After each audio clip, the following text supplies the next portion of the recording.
ما تبي منانية برب عالية جبورية حقوراس نسول جمر شاندية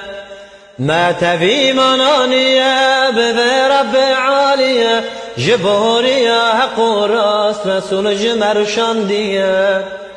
خود ما چکر انسان شانده به عرض جهان دایم وقت آن دای جبو امتحان خود ما چکر انسان شانده به عرض جهان دایم وقت آن دای جبو امتحان به زمان کی شرین قلب یقین و امین دشه و روش هر دایم بجم بی دین مبین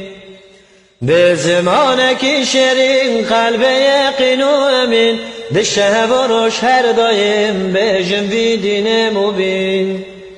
خود یه احلق و ادب لازم جمر ادب قلبك و انفاقش کنشکین و نفرت و غضب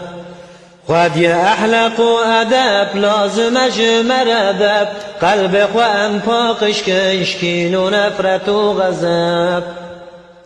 مسلمان دل منه هوان و دوست منه قرآن جمراد به کافر نه یار منه مسلمان دل منه